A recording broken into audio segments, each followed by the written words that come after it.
کہ ہماری اگلی حکومت کا اولین ہدف ہے کہ ہم سعودی عرب اور انڈونیشیا اور دیگر مسلمان ملکوں سے اسرائیل کے تعلقات بنائیں اور معمول پر لائیں، ابراہیمی معاہدے میں مزید ممالک کو شامل کریں، معتدل قوتوں کے ساتھ مل کر اسلام پسند قوتوں سے نمٹنے کا اتحاد بنائیں گے۔ نفتالی بینٹ نے کہا کہ معتدل قوتوں کے ساتھ مل کر اسلام پسند انتہا پسند قوتوں کے خلاف لڑیں گے۔ اس نے یہ بھی کہا کہ یہ اتحاد دراصل ایران، قطر، ترکی اور دیگر ملکوں کے خلاف ہوگا۔ یہ میں نے آپ کو اسرائیل کا سابق وزیر اعظم نفتالی بینٹ، جو کہ مختصر مدت کے لیے وزیر اعظم بنا تھا، اس کی جو سپیچ ہے اس کے میں نے آپ کو کچھ حوالے دیے ہیں، اور اسی طرح سے جو اس نے یہاں اس کی تقریر میں 3-4 باتیں ہیں۔ سب سے پہلے کہ نیتن یاہو کی جو حکومت ہے اس نے پوری دنیا میں اسرائیل کو تنہا کر دیا ہے، اسرائیل کے لیے بڑا مسئلہ ہے۔ اس نے کہا کہ ہم عرب ملکوں میں اسرائیل کی راہ ہموار کریں گے کہ اسرائیل سے دوستی کریں۔ اس نے کہا کہ ایران کا نظام بدلیں گے اور ایران کے اندر حکومت بھی نہیں لائیں گے، ایٹم بم بنانے سے روکیں گے، اور ترکی اور قطر کو بھی ایران کی فہرست میں شامل کیا۔ اب اسرائیل میں چاہے کوئی بھی حکومت آ جائے، اسرائیل کی پالیسی نہیں بدلتی ہے۔ اسرائیل کا ایک سابق ایران کے حوالے سے کام کرنے والا ایک بڑا عہدیدار رہا ہے اور تجزیہ کار بھی ہے، ڈینی ڈینون، اس نے اپنے آفیشیل اکاؤنٹ پر نفتالی بینٹ کی اس تقریر پر تبصرہ کیا، بہت لمبا ہے، میں صرف آپ کو 2-3 لائنیں اس کی بتاؤں گا، یعنی خلاصہ بتاؤں گا۔ ڈینی ڈینون کہتا ہے کہ اسرائیل میں چاہے جو بھی حکومت آ جائے، اسرائیل کی خارجہ پالیسی نہیں بدلتی ہے۔ اگر اسرائیل کا وزیر اعظم نیتن یاہو ہے اور اس نے پچھلے 4 سالوں میں غزہ، لبنان، سیریا، یمن، ایران سب ملکوں پر حملے کیے اور ایک ہی پالیسی رکھی، تو وہی پالیسی اگلی حکومت بھی جاری رکھے گی، چاہے نیتن یاہو کی ہو چاہے کسی کی بھی ہو۔ خارجہ پالیسی اسرائیل کی ایک ہی رہتی ہے، ایران کے خلاف بھی ایک ہی پالیسی رہے گی۔ نفتالی بینٹ آ جائے یا نیتن یاہو آ جائے، دونوں ایک ہی طرح کا کام کریں گے۔ لیکن یہی اسرائیلی تجزیہ کار جو کہ اسرائیل کا سابق آفیشل ہے، یعنی یہ حکومت میں کام کر چکا ہے ایران کے خلاف، پورا ایک ان کی برانچ تھی، ہیڈ تھا یہ اس کا، ڈینی ڈینون کہتا ہے کہ ایران کو بمباری کے ذریعے سے تباہ نہیں کیا جا سکتا۔ ایران کو جتنا دباؤ گے اتنا وہ ابھرے گا، اور ایران کو تم کہو گے کہ تم ایٹم بم نہ بناؤ اور بمباری کر کے ایٹمی صلاحیت تباہ کرو گے، تو ایران اس سے ایٹم بم اور بنائے گا۔ جس دن نیتن یاہو کی وجہ سے ٹرمپ نے پچھلے دور حکومت میں ایران سے جوہری ڈیل ختم کی اور معاہدہ توڑا، اس دن سے ایران نے ایٹم بم بنانا تیز کر دیا۔ ایران کو اگر روکا جا سکتا ہے تو ڈپلومیسی سے، سفارتکاری سے، ڈیل سے، اور وہ ڈیل بھی ایسی جو کہ بڑی مضبوط ڈیل ہو تاکہ ایران پر پابندیاں لگیں۔ لیکن دباؤ سے ایران ایٹم بم بنائے گا، یہ اسرائیل کا آفیشل کہہ رہا ہے کہ جو بھی حکومت آ جائے فرق نہیں پڑتا، وہ ایران کے خلاف لڑے۔ اب ناظرین اکرام، جو اسرائیل کا وزیر خارجہ ہے گیدون سائر، اس کا ذرا آپ یہ بیان دیکھ لیں۔ اسرائیلی وزیر خارجہ نے کہا کہ امریکہ کا سابق صدر بل کلنٹن اگر درست فیصلے کر لیتا تو آج شمالی کوریا کے پاس ایٹم بم نہ ہوتے، اس لیے ہمیں ایران کے مسئلے پر درست فیصلے کرنا ہوں گے تاکہ ایران ایٹم بم نہ بنا سکے، یعنی کہ ایران سے معاہدہ نہیں کرنا چاہیے، ایران سے لڑنا چاہیے۔ ناظرین اکرام، جو اس وقت نیتن یاہو کی حکومت ہے اسرائیل میں، جس کا 1 مہینہ شاید رہ گیا ہے باقی، یہ حکومت پورا زور لگا رہی ہے کہ ہم اگلا الیکشن جیت جائیں، اور جب اگلا الیکشن نیتن یاہو جیت گیا فرض کریں، تو پھر وہ کام ہوگا مشرق وسطیٰ میں جو اس سے پہلے نہیں ہوا۔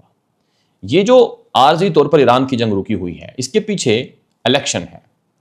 جو امریکہ میں بھی الیکشن ہے 2 مہینے کے بعد نومبر میں، اور اسرائیل میں بھی الیکشن ہے، اس وجہ سے عارضی طور پر معاملہ ٹھنڈا ہے۔ لیکن اگر یہ الیکشن جیت گیا نیتن یاہو، تو وہ اگلے 4 سالوں میں تباہی مچائے گا نیتن یاہو، جس کی کسی کو توقع بھی نہیں ہے۔ اس لیے جو نئی حکومت ہے، یعنی اگر نیتن یاہو کی حکومت الیکشن نہ جیتے اور نیتن یاہو کی حکومت نہ بنے، اس کی جماعت الیکشن نہ جیتے اور کوئی نئی جماعت آ جاتی ہے، تو اگرچہ خارجہ پالیسی وہی رہے گی، لیکن جو نئی حکومت آئے گی وہ پھر ویسا کام نہیں کر سکتی ہے جو نیتن یاہو جیسا انتہا پسند وزیر اعظم کرتا رہا ہے۔ اور یہ جو نفتالی بینٹ نے کہا کہ ہم ترکی اور قطر سے تعلقات ختم کریں گے، ترکی، قطر، ایران جیسے ہیں، ہمیں مصر سے تعلقات، یہ سب الیکشن جیتنے کا ایک حربہ ہے، ورنہ مکہ اتحاد بن چکا ہے جس میں مصر بھی ترکی کے ساتھ شامل ہو چکا ہے، اور قطر بھی ترکی کے ساتھ شامل ہے، اور پاکستان بھی ترکی کے ساتھ شامل ہے۔ اور یہ کہنا کہ سعودی عرب اسرائیل کو تسلیم کر لے گا اور نئی حکومت آئے گی وہ اسرائیل کے عربوں کے ساتھ، مسلمان ملکوں کے ساتھ تعلقات بنائیں گے، یہ ایک ہی صورت میں ممکن ہے کہ اسرائیل اپنی ساری پالیسیوں کو ریورس کرے گا، یعنی کہ غزہ سے فوجیں نکالے گا، غزہ کو خالی کرے گا فلسطینیوں کی آباد کاری کے لیے، اور ویسٹ بینک پر حملے روکے گا، اور اسی طرح سے مزید ایران یا شام یا لبنان یا پھر سیریا، ان ملکوں پر حملے بند کرے گا۔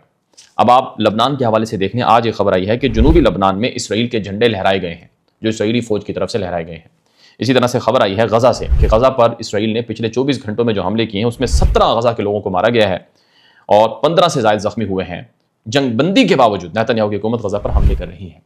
اور آج عالمی میڈیا نے رپورٹ کیا ہے کہ اسرائیلی متشدد وزیر ہے ایتمار بن گویر، اس نے ایک ایسی جیل دکھائی جہاں فلسطینیوں کو جن کو سزائے موت دی جائے گی ان کو پھانسیاں دی جائیں گی،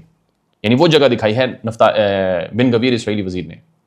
تو۔ اور ویسٹ بینک فلسطینی علاقوں میں باقاعدہ حملے ہو رہے ہیں، لوگوں کو نکالا جا رہا ہے جبرن فلسطینیوں کو۔ اور آج کی ایک اور خبر سن لیں کہ غزہ کی ایک 6 سالہ بچی تھی، ہند رجب اس کا نام تھا، جس کی عمر 6 سال تھی،